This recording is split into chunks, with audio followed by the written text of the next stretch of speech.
So we've been thinking about following Jesus wholeheartedly. ನಾವು ಯಾವುದ್ರ ಬಗ್ಗೆ ಯೋಚನೆ ಮಾಡ್ತಾ ಇದ್ದೀವಿ? ಯೇಸು ಸ್ವಾಮಿಯನ್ನ ಪೂರ್ಣ ಹೃದಯದಿಂದ ಹಿಂಬಾಲಿಸುವ ವಿಷಯದಲ್ಲಿ. We saw how we have to follow him in his example of humility. ನಾವು ನೋಡಿದೆವು ಆತನ ಆ ದೀನತೆಯ ಒಂದು ಮಾದರಿಯನ್ನ ಹೇಗೆ ಹಿಂಬಾಲಿಸೋದು ಅಂತ. So that we can get grace from God. ಹಾಗೆ ನಾವು ಕೃಪೆಯನ್ನ ಹೊಂದಿಕೊಳ್ಳಬಹುದು. We also saw how we must follow him in overcoming temptation when we are tempted. ನಾವು ಶೋಧನೆಗೆ ಒಳಗಾದಾಗ ಆ ಶೋಧನೆಯನ್ನ ಹೇಗೆ ಜಯಿಸಬೇಕು ಅದನ್ನ ಕೂಡ ನಾವು ನೋಡ್ಕೊಂಡ್ವಿ.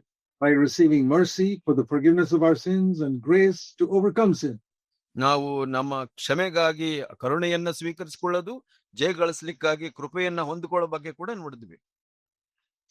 Now everything must begin and end in love to the Lord.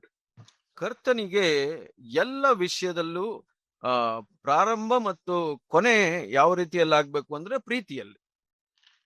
See, somebody asked Jesus a question once in Matthew 22. ಮತ್ತಾಯ 22ರಲ್ಲಿ ಯಾರೋ ಒಬ್ರು ಒಂದು ಪ್ರಶ್ನೆಯನ್ನ ಕೇಳ್ತಾರೆ. It's a question that I can ask you. ಇದೊಂದು ಪ್ರಶ್ನೆ ನಾನು ನಿಮ್ಮನ್ನು ಕೇಳಬಹುದು ಹೀಗೆ. What is the most important commandment in the Bible? ದೇವರ ವಾಕ್ಯದಲ್ಲಿರುವಂತ ಬಹಳ ಮುಖ್ಯವಾದ ಆಜ್ಞೆ ಯಾವುದು? Many of you go to church every Sunday. ಬಹಳಷ್ಟು ಮಂದಿ ನಿಮ್ಮಲ್ಲಿ ಪ್ರತಿ ಭಾನುವಾರ ಸಭೆಗೆ ಹೋಗ್ತೀರಾ. Very good. ಬಹಳ ಒಳ್ಳೆಯದು. But is that the most important commandment in the Bible? Go to church every Sunday? ಪ್ರತಿ ಭಾನುವಾರ ಸಭೆಗೆ ಹೋಗ್ಬೇಕು, ಇದೇ ದೊಡ್ಡ ಒಂದು ಆಜ್ಞೆಯ? That's a good thing to do, but that's not the most important commandment. ಅದು ಮಾಡುವಂತದ್ದು ಒಳ್ಳೆಯದು, ಆದ್ರೆ ಅದು ಮುಖ್ಯವಾದ ಆಜ್ಞೆ ಅಲ್ಲ. What is the most important commandment, you think? ನೀವು ಯೋಚನೆ ಮಾಡುವಂತದ್ದು ಯಾವುದು ಮುಖ್ಯವಾದ ಆಜ್ಞೆ? That's what somebody asked Jesus. ಹಾಗೆ ಯಾರೋ ಒಬ್ರು ಕೇಳಿದ್ರು ಯೇಸು ಸ್ವಾಮಿಯನ್ನ. And Jesus said, ಯೇಸು ಸ್ವಾಮಿ ಹೇಳಿದ್ರು, the question is in Matthew 22:36. 22ನೇ ಅಧ್ಯಾಯದ 36ನೇ ವಚನದಲ್ಲಿ ನಾವು ನೋಡ್ತೇವೆ. The most important commandment is not love one another. ಮುಖ್ಯವಾದ ಆಜ್ಞೆ ಒಬ್ಬರನ್ನೊಬ್ಬರು ಇತರನ್ನ ಪ್ರೀತಿಸಿ ಅಂತಲ್ಲ. Or love your husband or wife. That's not the most important commandment. ನಿಮ್ಮ ಗಂಡ ಹೆಂಡತಿಯನ್ನ ಪ್ರೀತಿಸಿ ಅದಲ್ಲ ಮುಖ್ಯವಾದ ಆಜ್ಞೆ. All that is good. ಅದೆಲ್ಲ ಒಳ್ಳೆಯದು. But the first commandment is love God, verse 37, with all your heart, all your soul, and all your mind. ಇಲ್ಲಿ ಮುಖ್ಯವಾದ್ದು ದೇವರಾದ ಕರ್ತನನ್ನು ನಿನ್ನ ಪೂರ್ಣ ಹೃದಯದಿಂದ, ನಿನ್ನ ಪೂರ್ಣ ಪ್ರಾಣದಿಂದ, ಪೂರ್ಣ ಪ್ರೀತಿಸಿ. Loving your wife or your husband or your neighbor, verse 38-39, is second.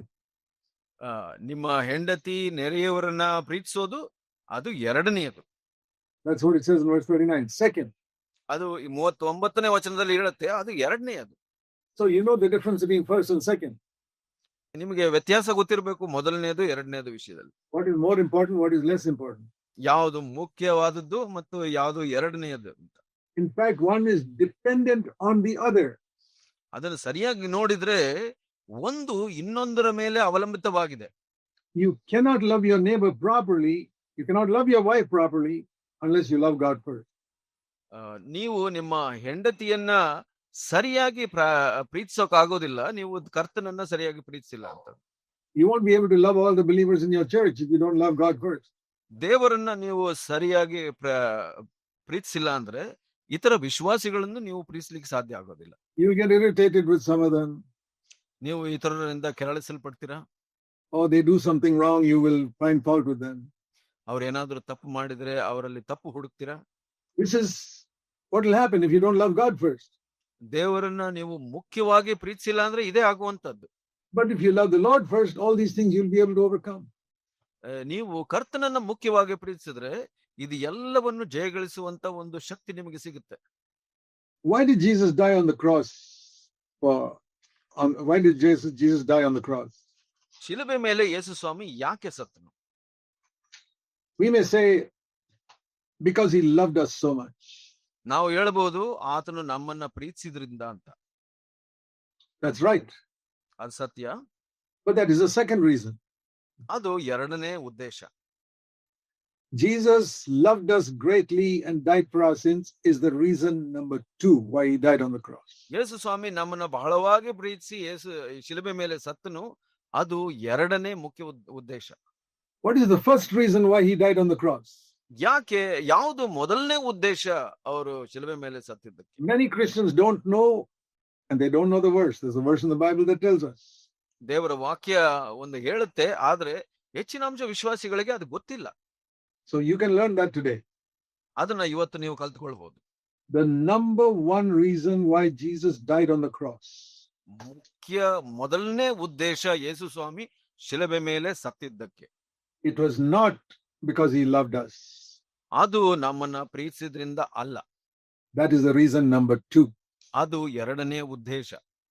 You want to see the first reason? You turn to John 14. ಅದನ್ನ ತಿಳ್ಕೊಳ್ಬೇಕು ಅಂದ್ರೆ ಯೋಹನ 14ನೇ ಅಧ್ಯಾಯದಲ್ಲಿ ನಾವು ನೋಡೋಣ.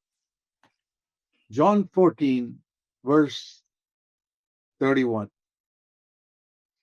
ಯೋಹನ 14:31ನೇ ವಚನ. Here it says that the world may know that I love the Father.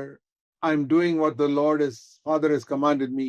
Get up, let us go from here. And he went to the cross. ಇಲ್ಲಿ ಹೇಳುತ್ತೆ, ಯೇಸು ಸ್ವಾಮಿ ಹೇಳಿದ್ರು, ನಾನು ತಂದೆಯನ್ನು ಪ್ರೀತಿಸುತ್ತೇನೆಂದು ಲೋಕಕ್ಕೆ ತಿಳಿದಿರಬೇಕೆಂದು ತಂದೆಯು ನನಗೆ ಕೊಟ್ಟ ಆಜ್ಞೆಯ ಮೇರೆಗೆ ಇದನ್ನು ಮಾಡುತ್ತೇನೆ. ಹೇಳಿರಿ, ಇಲ್ಲಿಂದ ಹೋಗೋಣ ಅಂತ ಶಿಲುಬೆಗೆ ಹೋದ್ರು. That is that night before he went to the cross. ಶಿಲುಬೆಗೆ ಹೋಗೋ ಹಿಂದಿನ ರಾತ್ರಿ ಇದು. Just after the Last Supper. ಕಡೆಯ ಭೋಜನದ ನಂತರ. He said, get up, let us go from here. ಎದ್ದು ಹೇಳಿರಿ, ಎದ್ದು ಇಲ್ಲಿಂದ ಹೋಗೋಣ ಅಂತ ಹೇಳಿದ್ರು. Went to Gethsemane and then to Calvary. ಅಲ್ಲಿಂದ ಗೆತ್ಸೆಮನೆಗೆ ಹೋಗಿ ಕಲ್ವಾರಿಗೆ ಹೋದ್ರು. But why did he do that? ಯಾಕೆ ಮಾಡಿದ್ರು ಅದನ್ನ? Because I love the Father. ಯಾಕೆ ಅಂದ್ರೆ ನಾನು ತಂದೆಯನ್ನ ಪ್ರೀತಿಸ್ತೀನಿ ಅದರಿಂದ. Have you ever thought of that Jesus died on the cross because he loved the Father? ನೀವು ಯಾವಾಗಲಾದ್ರೂ ಯೋಚನೆ ಮಾಡಿದಿರಾ ಯೇಸು ಸ್ವಾಮಿ ಶಿಲುಬೆ ಮೇಲೆ ಸತ್ತಿದ್ದು ತಂದೆಯನ್ನ ಪ್ರೀತಿಸಿದ್ರಿಂದ ಅಂತ? We think always he died for our sins. ನಾವು ಯಾವಾಗ್ಲೂ ನಮ್ಮ ಪಾಪಕ್ಕಾಗಿ ಯೇಸು ಸ್ವಾಮಿ ಸತ್ರು ಅಂತ ಅನ್ಕೊಂತೀವಿ. It is true. ಹೌದು, ಅದು ಸತ್ಯ. But what did we say is the greatest commandment? ನಾವು ಏನು ನೋಡಿದ್ವಿ, ಮುಖ್ಯವಾದ ಆಜ್ಞೆ ಯಾವುದು ಅಂತ? Not love one another. ನೀವು ಒಬ್ಬರನ್ನೊಬ್ಬರು ಪ್ರೀತಿಸಬೇಕು ಅಂತಲ್ಲ. Love God with all your heart. ದೇವರನ್ನ ನಿನ್ನ ಪೂರ್ಣ ಹೃದಯದಿಂದ ಪ್ರೀತಿಸುವಂತ. It's like the two arms of the cross. ಇದು ಒಂದು ಶಿಲುಬೆಯ ಎರಡು ಹಲಗೆಗಳಿದ್ದಂತೆ. Love God with all your heart and love one another. ದೇವರನ್ನ ನಿನ್ನ ಪೂರ್ಣ ಹೃದಯದಿಂದ ಪ್ರೀತಿಸು, ಮತ್ತೆ ಇತರರನ್ನ ನಿನ್ನಂತೆ ಪ್ರೀತಿಸುವಂತ. Now, when people are making a cross on the ground to crucify somebody, ಒಂದು ಶಿಲುಬೆಯನ್ನ ಆ ಒಂದು ಹಲಗೆಯಲ್ಲಿ ಮಾಡುವಾಗ ಜನರು ಅದನ್ನ, if you are asked to make a cross, ನಿಮಗೆ ಯಾರಾದ್ರೂ ಆ ಒಂದು ಶಿಲುಬೆಯನ್ನ ತಯಾರು ಮಾಡ್ಲಿಕ್ಕೆ ಹೇಳಿದ್ರೆ, which of these two bars will you put first? ಆ ಎರಡರಲ್ಲಿ ಮೊದಲು ಯಾವ್ದನ್ನ ತಯಾರು ಮಾಡ್ತೀರಾ, ಯಾವ್ದು ಮೊದಲು ಇಡ್ತೀರಾ? You know, the vertical one is much longer than the horizontal one. ನಿಮಗೆ ಗೊತ್ತಿದೆ, ಆ ಒಂದು ಉದ್ದನೆ ಅದು ಲಂಬವಾಗಿರುವಂತದ್ದು ಉದ್ದ ಹೆಚ್ಚಿರುತ್ತೆ, ದೊಡ್ಡದು. Other one is a little smaller. ಈ ಒಂದು ಅಡ್ಡವಾಗಿ ಇಡುವಂತದ್ದು ಸಣ್ಣದಿರುತ್ತೆ. So which will you put down first? ಮೊದಲು ಯಾವ್ದು ಇಡಬೇಕು ನೀವು ಕೆಳಗಡೆ? You won't put the horizontal one first, no. ಅಡ್ಡನಾದದ್ದು ಮೊದಲು ಇಡೋದಿಲ್ಲ ಯಾರು. When you're making a cross, you put the vertical one first on the ground. ಆ ಒಂದು ಶಿಲುಬೆಯನ್ನ ಮಾಡುವಾಗ ಕೂಡ ಉದ್ದನೆಯದು ಮೊದಲು ಇಡ್ತಾರೆ. And then you put the horizontal one. ನಂತರ ಆ ಒಂದು ಅಡ್ಡ ಇರುವಂತದ್ದು ಇಡ್ತೀವಿ. So the meaning is this. ಇದರ ಅರ್ಥ ಇದು. I have to love God with all my heart, then I love others like myself. ಅದರ ಅರ್ಥ ಏನು ಅಂದ್ರೆ, ಕರ್ತನನ್ನ ಪೂರ್ಣವಾಗಿ ನಾನು ಪ್ರೀತಿಸಬೇಕು, ನಂತರ ಇತರರನ್ನ ನಾನು ಪ್ರೀತಿಸಬೇಕು. Why did Jesus die on the cross? ಯಾಕೆ ಯೇಸು ಸ್ವಾಮಿ ಶಿಲುಬೆ ಮೇಲೆ ಸತ್ತನು? Because he loved the Father with all his heart. ಯಾಕೆ ಅಂದ್ರೆ ತನ್ನ ಪೂರ್ಣ ಹೃದಯದಿಂದ ದೇವರನ್ನ ಪ್ರೀತಿಸಿದನು. And the Father said, go down and die for the sins of the world. He said, Father, I love you. I'll go and do that. ಆಗ ತಂದೆಯು ಜನರಿಗೋಸ್ಕರ, ಅವರ ಪಾಪಗಳಿಗೋಸ್ಕರ ನೀನು ಲೋಕಕ್ಕೆ ಹೋಗಿ ಸಾಯಿ ಅಂತ ಹೇಳಿದಾಗ, ಹೌದು ತಂದೆಯೇ, ನಿನ್ನ ಆಜ್ಞೆಯಂತೆ ನಾನು ಮಾಡ್ತೀನಿ ಅಂತ ಹೋಗಿ ಸತ್ತನು. It's the Father who sent the Son to die for the sins of the world. ಆ ತಂದೆ ಮಗನನ್ನ ಲೋಕಕ್ಕಾಗಿ ನೀನು ಸಾಯಿ ಅಂತ ಕಳಿಸಿದ್ದು. The very well-known verse, John 3:16, God so loved the world that he sent his Son. ಇಲ್ಲಿ ನಮ್ಗೆ ಬಹಳ ಪ್ರಖ್ಯಾತಿಯಾದ ಒಂದು ವಚನ ಇದೆ, ಯೋಹನ 16ರಲ್ಲಿ ಲೋಕವನ್ನು ಎಷ್ಟೋ ಪ್ರೇಮಿಸಿ ತನ್ನ ಒಬ್ಬನೇ ಮಗನನ್ನು ತಂದೆ ಕಳಿಸಿಕೊಟ್ಟನು ಅಂತ. It was he who sent him. ಆತನೇ ಅವರನ್ನು ಕಳಿಸಿದ.